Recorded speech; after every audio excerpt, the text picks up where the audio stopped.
So even if you've been living under a rock, you know, like the two most exciting words, maybe three, if you put in a cloud in there, is data and AI. And our guest today is joining us to discuss how to build a career in to build it out. So essentially, the the beauty of today's show essentially will be to get to the bottom of what it takes to build a career in cloud and in data and AI. And she does a lot of amazing content on this, and I think you'll find it exciting. Welcome to the stream, Ebere. Thank you so much. I'm excited to be here. Thank you so much. Yeah, excited to have you. So diving straight into this, two-part question. Why did you get interested in data and why did you choose to build a career that route? And what inspired you to share your knowledge with, everyone on LinkedIn, Instagram, etc.? Why did I get into data? So first, my background is actually in computer science. A lot of people think I'm a transitioner. I'm not. I'm actually like working in what I went to school for. Mm, Um, I think I chose data because after I graduated and I tried to do CS and software, I just realized that I didn't really like software, right? I didn't like to build software, but data was, I think, still in my field, but it didn't require as much technical depth as software did. So for me, it was like a very good career where I could still have my technical skills, but I wasn't like the software engineer person. You know what I mean? So it was a mm, really good career path for me because I really wanted to work with like my degree, right? And I didn't want to be a software engineer. So when I found data, I was like, yeah, this is perfect. I'm still like uh, coding because at that time I wanted to code when I started my career anyway. I'm still doing all the like technical stuff that I really liked. But I'm not a software engineer because I really didn't like the idea of being a software engineer. So that was the main reason why I chose data. Yeah. mm. And kind of like I like how you put it together. So using that as a model, if you were advising someone new or a career transitioner to use like that the specific term, how would you advise them to think about their skill sets and what they want to do in tech and finding the opportunity for that as a model? I think it's important to actually know where you are and where you're going to thrive, right? Because like there are so many things that you can do in tech. It's not just data, like you can do program management, product, like there's so many things. I think when I'm talking to people who are looking to actually start their career in tech, the first thing I always say is you have to do a self-assessment, right? What do you have? What are you actually bringing into like the space that you're going to? What best translates to like what's gonna enable you to make the smoothest transition, right? So that would be the first thing that I recommend. It's not just about what you enjoy, but also what's going to help the transition happen. Because you might choose something that you enjoy, but it's not fulfilling, right? But if you are actually doing something, like for me, I think one of the benefits of why I actually stuck through data was because to me it was a breath of fresh air compared to like what I envisioned for my career. Like data was like, oh my god, this is so much easier. Like it's a piece of cake. So that helped me to just continue going. So I think that that's a key part of actually transitioning. Just figuring out where you are and what's going to help you make like a smoother transition. Mm. And what are those steps, right? For anyone thinking to do it. So like you talk about the self-assessment. And by the way, shameless plug, I do have a video that I did about an assessment on the channel. So go check it out. I think it's really, really helpful for you to kind of like do like a skills assessment before even thinking about what opportunities are out there. But beyond that, what are then like the steps to kind of like go from, I'm interested in X to like getting a job in that role? I think there's also another self-assessment that has to happen for that part as well. And what I would recommend everybody needs a tailored solution. So what works for, I imagine, even using you as an example, like your journey must be very different from mine, right? So everybody needs a tailored solution. So my recommendation would be, figure out, you still need to assess where you are, because if you, some people have more privileges than others. So, and what's going to help them to be successful is not the same as going to have some help someone who maybe doesn't have any degree, maybe doesn't have anybody that can open doors for them, you know, like, so you have to know where you are before you even um, put together a strategy or whatever. And I think it's important that we have that conversation even more, because there's so many people giving advice online, and it can be misleading, because you might take advice from someone and you don't know, like, the Ingredients that went into the advice. exact, you don't know, this person may have done this maybe 10 years ago, and the truth of the matter is that things don't work that way in 2025, right? So it worked in whatever time they did that, but like things change. It's just this, it's complex. So I think what works for person A is not going to work for person B. I don't like to tell people that, hey, this is the secret sauce, this is what's going to help you get, you know what I mean? Because I feel like that's misleading. You have to access yourself. If you have a degree, I think your strategy should be different from those that don't. Mm. You have even your university can play a, like, it can help you. I know, like, someone on TikTok, I saw a video where she was saying, oh, I have never applied for a job, I just like got my first job. And then I looked into her background. She went to an Ivy League school, like, she has such a, like, an amazing break. I'm like, you're not supposed to apply to more than 2 jobs. Like, you know what I mean? Like, you're You not, have the golden ticket. you can't give advice to someone who's like, come on now, that's super misleading. So I think there's a lot of self-assessment that still has to happen, even with tailoring your strategy. Mm. You know, there's something that you touched on there that, I'd probably like you to expand a little more on, because I think there's even a layer that even talking about it, I probably don't talk about this as much, but I think you kind of like uncovered it, right? Because beyond the skills, beyond everything else that needs to be figured out in this process, I think one part that can be overlooked is the role of course, and I know it's hard to do because you have to first figure out where you are specifically in your journey, right? But I Mhm. think beyond that level, there's now that almost game behind the game where you have to figure out what is it that, I have as my special skill. So let me give an example. Like, let's say you used to be an admin and you've been an executive assistant to like a VP in a technology company.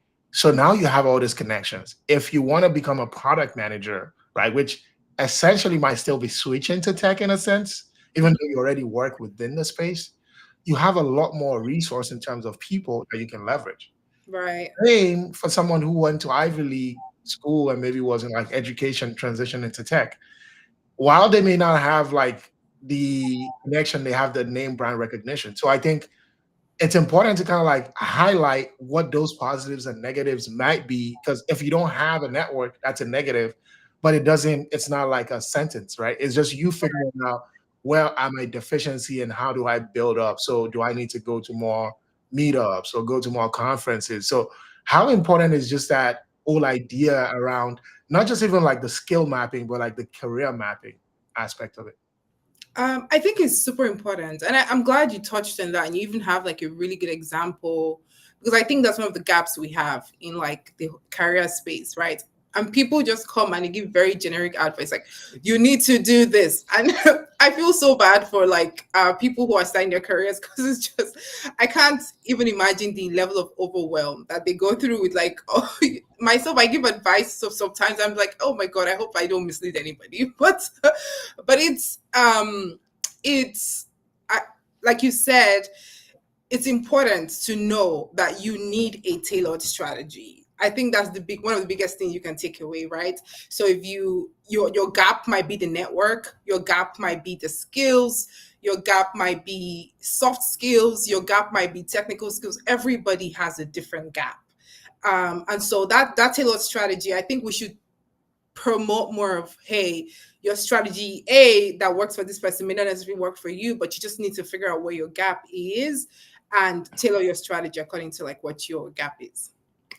Yeah, I completely agree with that perspective. And it's interesting, someone in my network who's actually been on the podcast before recently got a new role, left their old role, now in a new one.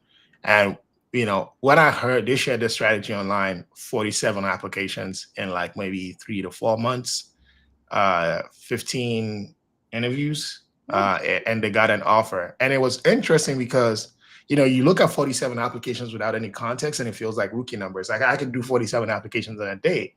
But then you look at the return on that investment, right, which is 15 interviews, and like, you know what, maybe you don't want to do 4,000 applications. You could do 47 and get 15 because that's a better return. That's like one interview for every 3 applications. So, Right. And that's rare, by the way. That shouldn't be a standard. Like yeah.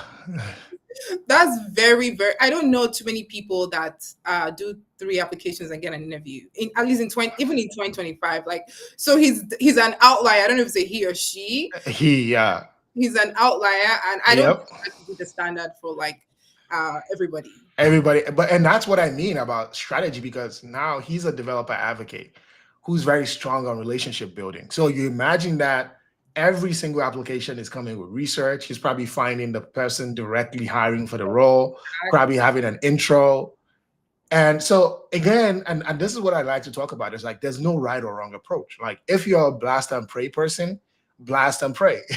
If you're like a proper research, put in the time, get to know the role, get to know the people hiring, make sure you're the perfect fit, then do that. If it's networking, because there's people literally who only get jobs off of networking.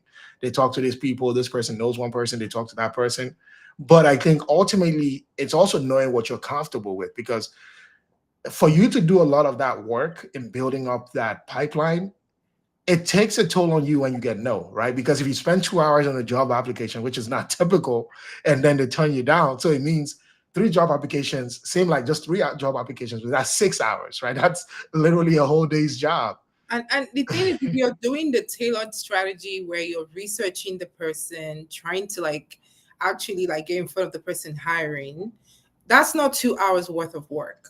So there needs to be more context. If you're like Yep. in relationships, maybe the relationships have been built over the course of 4 or 5 years. Right? That's not 2 hours of work. There's no Yep. way. Right. And the reason I don't knock off the blasts and praise, like you kind of phrased it, Reggie. for people, that's their only like they don't know anybody. You know what I mean? Yep. They are literally, it has to be a numbers game for them. I Yep. think that there should be some strategy still, but except you want to wait 2 3 years and build a Mhm. network, and you know what I mean, like Mhm. please blast and pray. There's nothing wrong with that.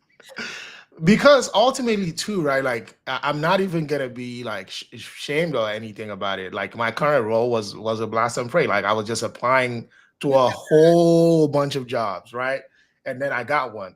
Interestingly too, at the same time it was a hybrid approach, right? So I was also interviewing, and I got a lot of good quality referrals that actually got me interviews at like some top companies. But those roles didn't work out, because you have to understand too, getting in the door, like right now, getting an interview is even like the hardest thing. Forget about getting the job, just like getting someone to talk to you, right? Right. But Right. that's only half the job, because a lot of times, if you think how hard it is for you to get in front of a recruiter or hiring manager, it's just as difficult for everybody else. So most of the people who are going to get there are going to be top quality candidates Yeah. anyway. So the fact that you even make it into that loop, and that's the other part that most people don't look at. He got 15 interviews to talk about his thing, but he only got one offer at the end of the day, right? So there were 14 other interviews where he probably got to final stages and things like that that didn't work out. So I think that's kind of like a lot of context. And I like what you said too, like even the years, like people who got into tech in 21, and they have a completely different experience that nobody else. It's a unique experience. Nobody else will ever have that. It True. was like it was 2021 for getting jobs in tech was like 2000 for partying. You know. Right. It was the best time to actually get in, in my opinion. Like 2021 was like the golden era. Like if you were, there was no job market. Everybody was. Like, what do you mean you've heard the word JavaScript? Hired. You could get a job so quickly, so quickly. So it's super interesting to actually see how things have changed over time. Yeah, absolutely. Absolutely. So kind of like switching gears a little bit, right? What are if you think about building a data career, because some of the things that I hear these days, it's like, all the different data roles, if you think about like data engineering, data analysts, data scientists, like those roles are morphing. What's your view on that? I definitely think they are, especially with like the different advancements. I remember like a time where um like the tools are evolving as well, right? So the roles have to evolve. One thing that I have seen with analytics specifically is becoming more domain centric. So they're like, they don't just want someone who knows how to like work with data. You have an advantage if you maybe understand the industry. They'll probably go with someone who understands the industry better than someone who just knows how to work data. Hmm. They are definitely like, and it's also more competitive, right? It's no longer like the way it was in 2021. So they're changing. The tools are evolving now. AI can do a lot of things in terms of like analytics. So again, what your strength really is like the industry, not necessarily like helping to like everybody can visualize data or like you know what I mean. So like you're bringing more of okay, I understand finance data, I Hmm. understand data in the transportation industry. I understand Hmm. like, how to work with marketing data. I understand sales data. Like I think those kind of like, especially in the data space, those niche domain Areas. expertise, yeah, that's really where I'm seeing a lot of people have a lot of success. So it's Hmm. changing. It's changing for sure. Yeah.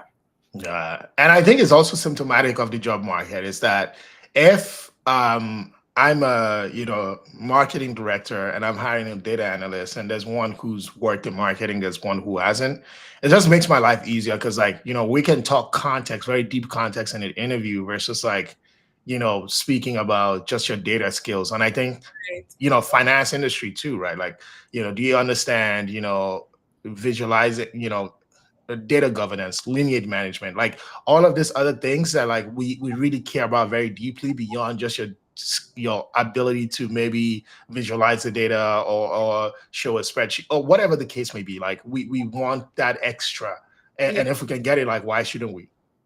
And they can't get it because the market is tough, right? So I agree completely with you. It's definitely a challenging market for sure. And so in terms of then working back, right? So, I'm literally like fresh. Let's say I used to work in retail. I want to become a data analyst today. I hear everything that we've been talking about it being challenging, but I still want to do it, right? What Mhm. is that? What is that step by step? Let's say data analyst, right? I want to become a data analyst today. What do I need to be focused on? So this is how I typically would make my recommendation.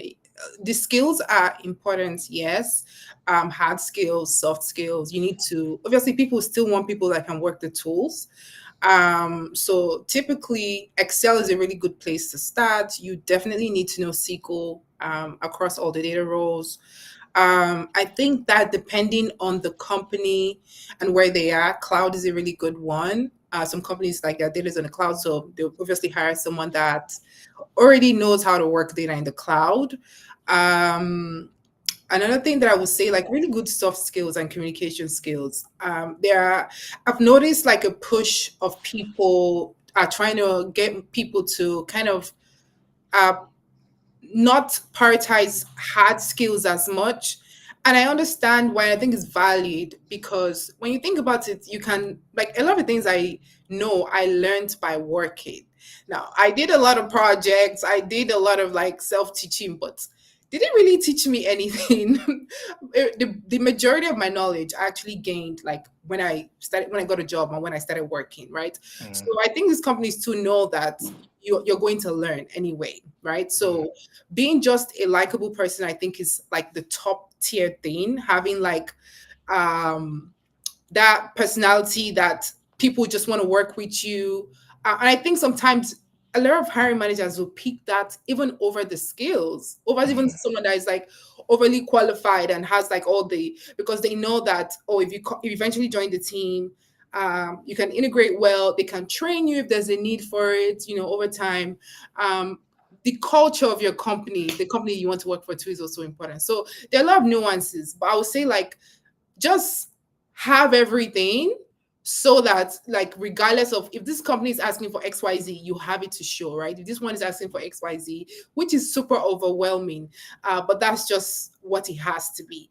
The skills, the tools, the personality, the work ethic, everything is an advantage. And when I talk about to reiterate the skills in terms of like requirements, I think the core will be to start out Excel, SQL, and I think cloud. These three ones are like just really good foundational ones that you can start with. mm. And speaking of that, because again, it sounds like a lot, right? And maybe some come before and some come after. But if someone was thinking about it, like, for example, you're ready when you can start to apply for jobs. When is that time? I don't recommend that you wait until you're ready. And I know a lot of people may not agree with this, right? But I say start applying the minute you know that you want to make a transition. You don't have to wait to be ready to apply, because like I said, there are people that they know they can train you, right? They know they can train you. They're really just looking for passion. They're looking for um like company fit, culture Mm, fit, or someone that can come and integrate and work well with them, right? I recently was talking to someone who's hiring, and she was like, no, we're not looking for, it's a data role actually. And she was like, we don't want like an expert, we just want someone who can sit on the calls and gather requirements and do this. And like every role is so unique that you don't know, you might just get the opportunity. So waiting before you're ready, or like waiting until you're ready, you're already losing time. Like you could have applied for like, I don't know, 15 jobs, or even more. Don't wait until you're ready. Like start the minute, my recommendation anyway. And I don't, like, I know everyone has a different strategy, right? But I feel the minute you feel like you're ready, as you're learning, document what you're learning on LinkedIn, right? You don't have to be an expert to start talking about, hey, I'm learning this. Let people see that and that's the best way to make a transition, a pivot, right? Because it's like done publicly, where people now start to identify you with a certain, if it's data, like data skills, right? Okay, this guy was working in retail, but he talks more about data now, a lot more. So like you're doing that rebrand, even though you just don't want to pop up one day and say, hey, I'm a data analyst, no, but people can see the transition happening. Like I'm learning, I'm looking for a job, I'm applying. Don't wait at all. Like the minute you decide that this is what you want to do, start looking for jobs, start applying, start documenting what you're learning. I think you bring up a really, really good point. And like, to be honest, I know it might not be everybody's cup of tea, but I'm 1,000% aligned. I think one of the biggest mistakes and biggest sins that a lot of people make when they're transitioning into tech, and it's not like their fault making that mistake, because clearly, like, you could never think like there's no other main job or like high paying job where you can literally just walk off the street and start tomorrow. But Right. tech is one of those roles, right? Or one of those places. And I think applying super early does two things. There's a psychological aspect that really forces you to start being that person, right? In Mm, fact, I literally we sent out a newsletter today that was literally about take aspiring out of your bio. right. Nobody's ever gonna hire you if you're aspiring, That's true. because you don't even believe that you're that. And you have to believe that you're him. You have to believe that you're her. Like, if you don't even believe, how can I believe, right? Help me get there. So there's a very big thing about getting ready, becoming that person that you want them to hire. And I think that's the first part. The second part is when you start to look at those requirements before hiring, there's patterns that start to come to you. And if you're a data analyst, as you were using as an example, now you're even doing like more, maybe it's not like, hardcore data analytics, but you're doing some filtering, right? You're prioritizing for certain skills and going harder. So even in your learning journey, maybe now you're saying like, the ability to filter data or do this. Now you start to look at those functions more. So even your learning journey is being tailored by what you're seeing in the job descriptions. So Right. you're literally gaining and the most interesting part, like getting a job is luck. Like most people will tell you, because this is the lucky part about it. It's not luck in the sense that you're not gonna have any skills and somebody's gonna just wake up and say, "Oh, give that person a 200,000 salary and let them start tomorrow." That's not what I mean. I mean luck meaning like opportunity meeting preparation. Preparation, yeah. Even if you prepare, but you don't put yourself in the right situation to meet the opportunity, you will never find it. Like if you don't contest to be president, you can be president. It's that simple. Like you have to buy the form, you have to go through the process. So it's the same thing. It's like if you're not putting yourself in those environments, like there may be a job that might say, we don't prioritize experience as much. We just want someone who can come in and do it. And maybe they might not pay as well. But guess what? You now have the most prized possession, which is experience. Mhm. Because going from retail to data analyst, for example, is not the smoothest transition. It's But not. going from a data analyst of this job that wasn't even super like testing, now you have industry experience. Now you have niche experience. Now all of the things that we say you need to get, now you're now getting in this role. So Yeah. by taking that chance, you put yourself in this place where someone can take a chance on you. I think that's a super valid point. And I want to also add something else I think is super strategic also is even within your role working in retail, you need to be like, especially for a role like data, like retail, there's so much data in the retail space, right? So if you're working in retail, I don't know like what that can potentially look like, but start looking for people that like wrangle data or like any kind of data work at all. And then when you, and this is something that I've helped so many people do. So when you're talking about your responsibilities in your current job, you can confidently say that I did XYZ project, even though your title was like maybe customer support.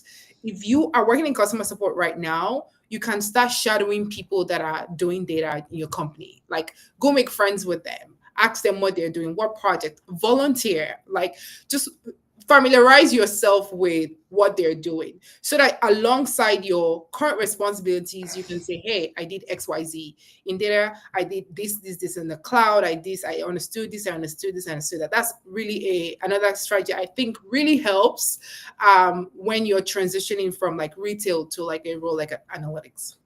And it's so interesting because I was gonna go in that route too, but from a different direction. Like part of the thing that you talked about was like sharing online. And one of the great things you can share potentially is what is your experience in that current space and how are you thinking about it? And one way could be like, you know, you probably working in retail, you probably have different demands at different times of day because during the early hours of the day, people are at work, and then maybe later at night, once they're getting off work, they're coming into the stores to buy stuff and things like that. And maybe like, the numbers look different, right? That curiosity to say, even if you don't have the data for the specific store you work at, I imagine like this data is sitting somewhere, and then you start to run this different analysis and say, oh, based on these things that I know to be true, right? Instinctively, this is how I'm sourcing this data, and I'm looking at like their foot traffic. So, with this degree of confidence, I can say, different people coming at this time. So and nobody has to take that recommendation, but you're already showing what you're going to be doing on the job Right. using a specific insight that you have that nobody else is going to have, right? Right. Because this person who's hiring if they've never worked in retail, they'll never know what you're talking about. Mm. But they will still be fascinated that you can find these patterns and identify them and find data to kind of like make these claims. But if they've even worked in retail, now it's more impressive, right? Because now they can see, and you now have this touch point that's almost deeper than any other candidate, where you can talk about something specifically that you both know, and that can move you forward as a candidate. So I think one of the things that it goes to, which a lot of people struggle with, is because you don't currently work in tech, you have a bit of an imposter syndrome, if for one of a better word. But the way you can flip it is you have something, while you might not have the thing, but you have something that people who in that role don't have. And Mm. that's your unique experience. So how can you always figure out ways to convert that into an asset, not a liability, right? So now the fact that you're coming in with a fresh pair of eyes and you notice things become this advantage in itself. I agree with that. I agree with that completely. And there's also the like one thing that can potentially come out of that is even just transitioning to like a new role within your company. You don't have to like jump ships, right? They could see the value and they were like, yeah, we need something like this on our team. And that can open like doors in that way, right? So I think it's a really good strategy as well. Yeah, and that's so valid because there's so many people who've come true on the podcast who literally did exactly that. They used to work, whether it's like retail or something like that, or in a different division, and by just showing curiosity, they were able to move, to corporate or a different role within the same company. That's amazing. So speaking of like, a lot of the amazing work that you do, I know like you've been in Utiva's top 100 women in tech. You reach over 100,000 people online. You also have, Konnect, which is a tech networking event where you bring in like different experts. I've been privileged to be on one of your panels and just bring people together to talk about technology opportunities, things like that. Why do you do like this really important work?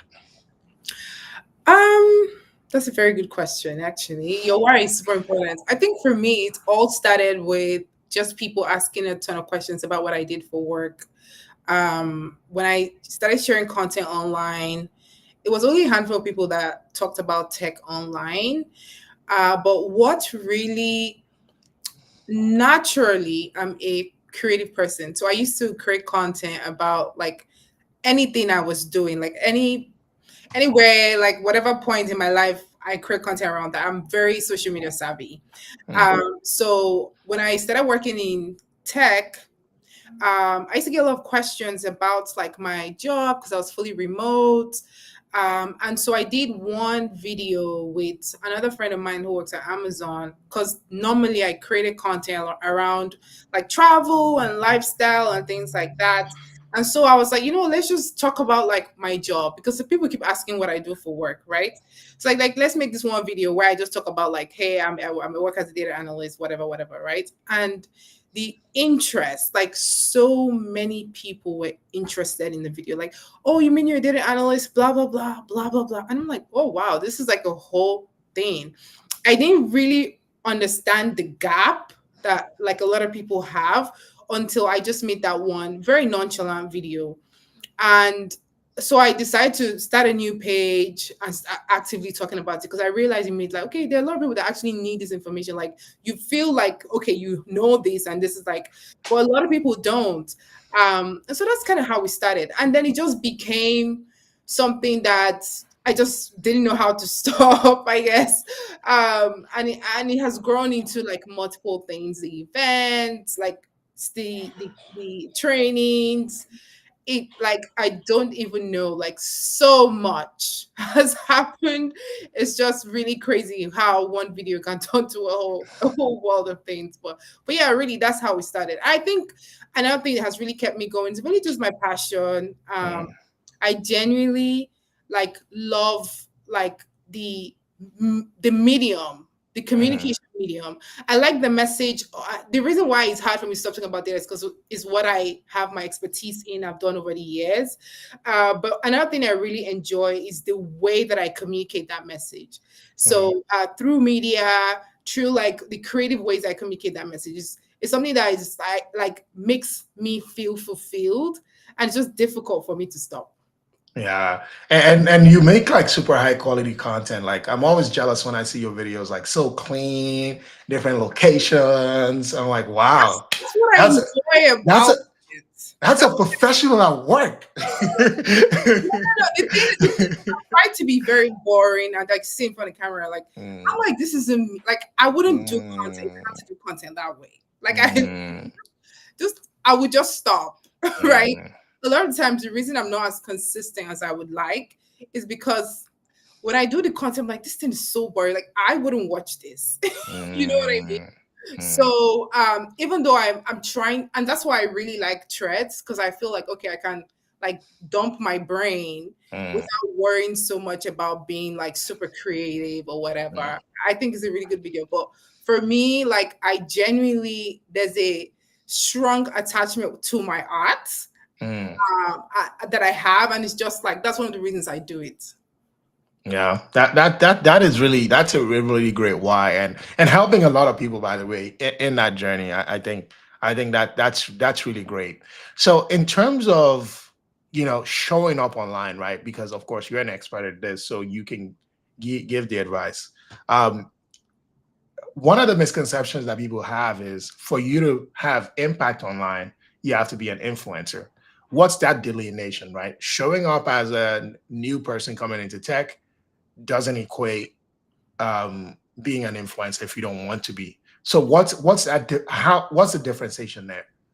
Um, Personal branding can be different things, Mm, right? To me, your why is important, right? Like for me, one of my whys, alongside helping to like um, share my journey, like I have a business as well, and so many other things, is my creative element. The fact that I genuinely like it's fulfilling for me to make those videos, right? mm, Um, so you have to understand your why. Some people want to be influencers. That's what they mm, want. Some people are business minded people. You have to understand, like everybody online, they are doing different things. There are people who are there to influence and get like brand deals and do like marketing for brands and all that. There are people who are there and they have products, right? They're trying to like, okay, this is my product. I'm trying to build community around my product. People who are interested in XYZ. There are people who are just building a personal brand, and building a personal brand, not influencing, is just like showing the things that you're interested in. Something can come out of it, something doesn't. No, nothing has to come out of it. You know what I mean?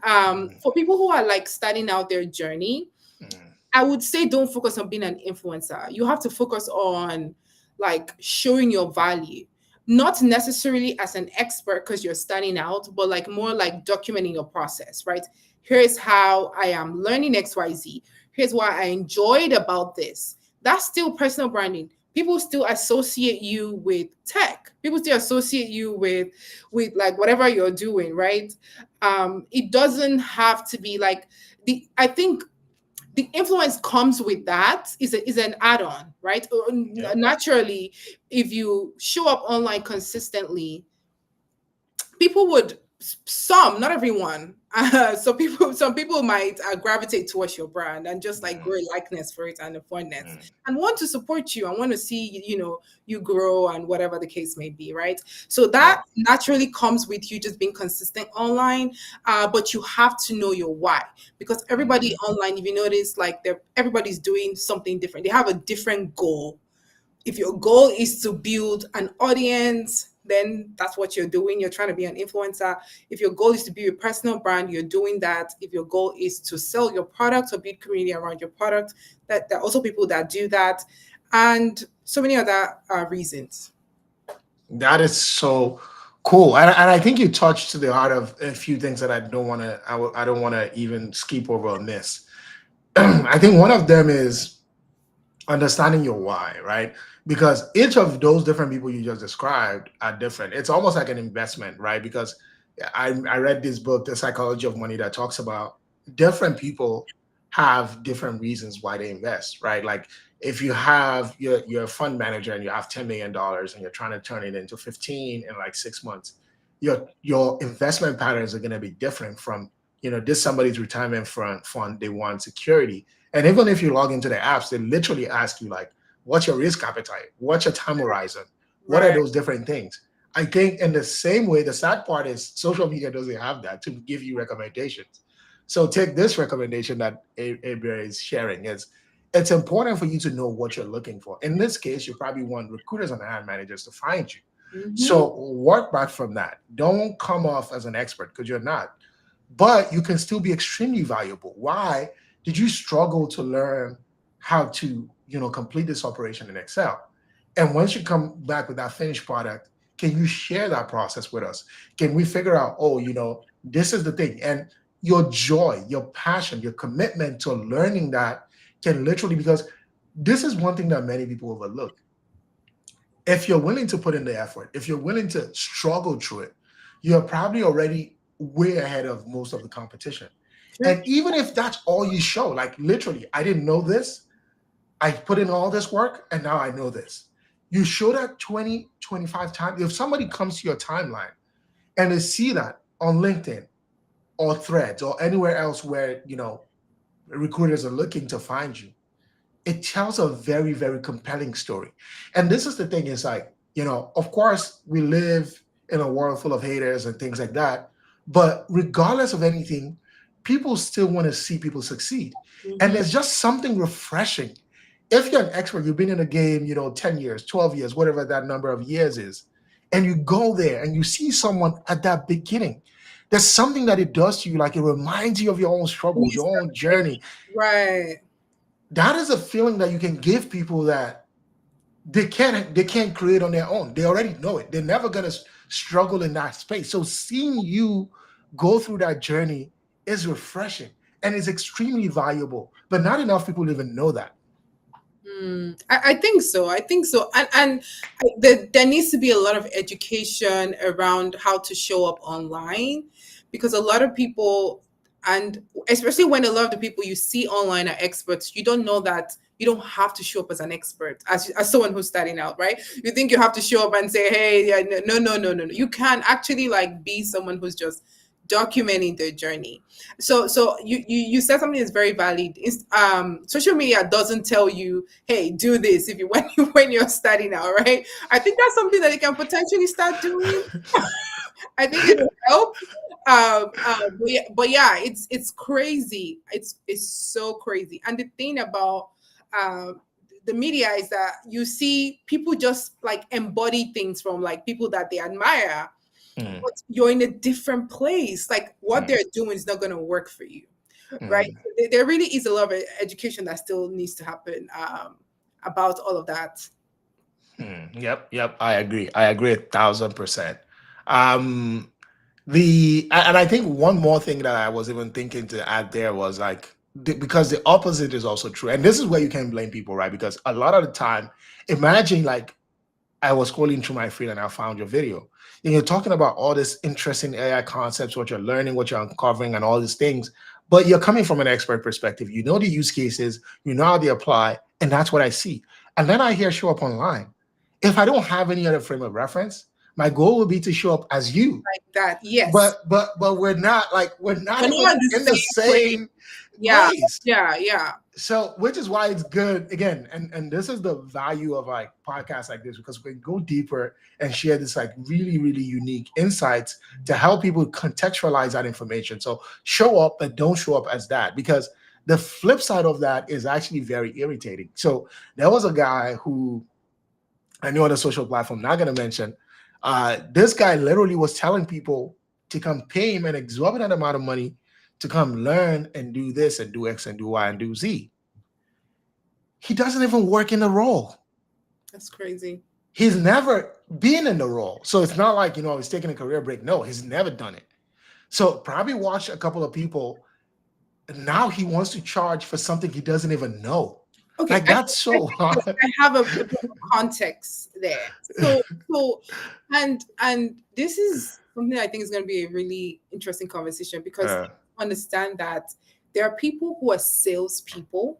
huh, There are people who are like the people who are doers. I think that's mm, where the gap, another place where the gap. mm, when you talk about a Mm, proper business, not like a one-man show, mm, salesperson's job is not to do.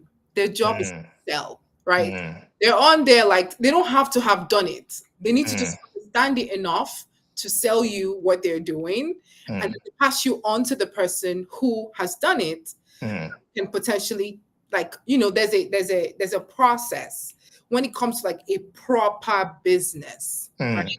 mm, So mm, the thing is, when you see a salesperson, like trying to sell you something, a mm, lot of people expect, because from the lens that we've seen a lot of experts on social media, mm, they sell you their expertise as well.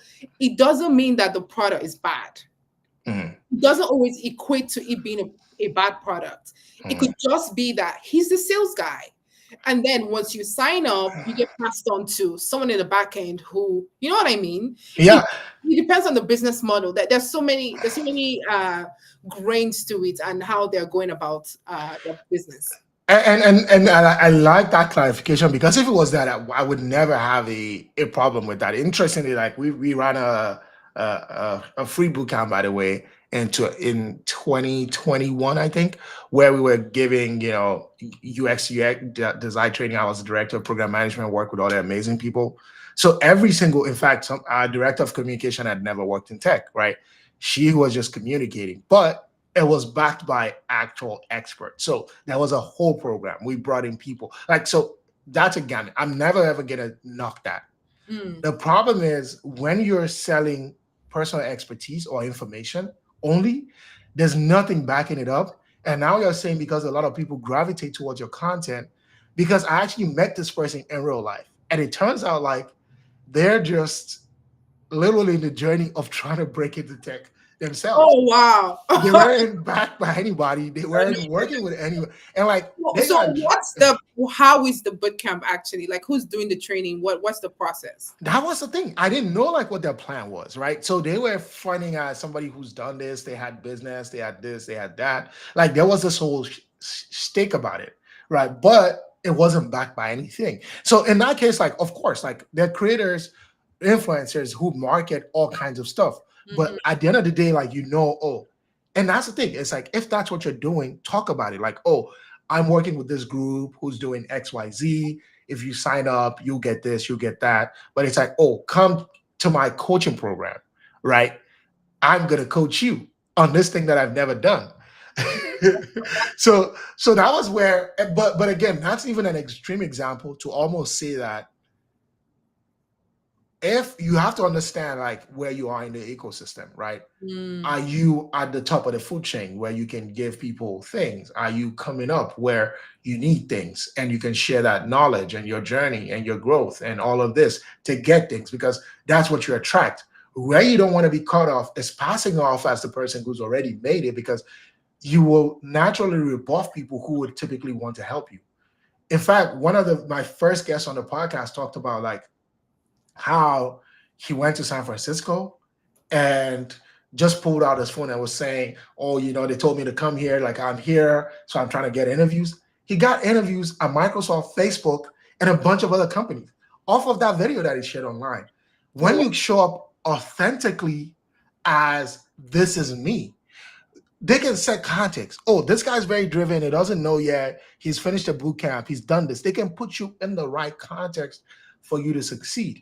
But if you pass off as this expert, when they talk to you, they will tell immediately that mm. you're not. So that's the danger. I think that has also created a lot of distrust and just like I've noticed, especially around boot camps, which honestly, as someone who does a boot camp myself, I like it's just such a sensitive topic. Mm, And I know a lot of people have like a lot of fear around it and this and that. And it's really it's something that I think is necessary because you obviously want to help people and give them the skills that they need. But it's just sad that the mm. way the whole ecosystem has kind of played out. That's just what it is. It really is what it is. And this is what I'll say to kind of like counter that, right? Because for anyone watching, boot camps are still one of the best ways to get into tech. And I'm not saying it because Ebere is a boot camp per owner. I say because it works. The model literally works. So Yeah. Esco, for example, who's one of the most respected voices in like this indie get into tech journey, is a Airbnb person who makes a ton of money, right? He has a group. He's been running this thing for ages. People like that, they've helped tons and tons of people get into tech. This is why boot camps are so important, to kind of like contextualize it.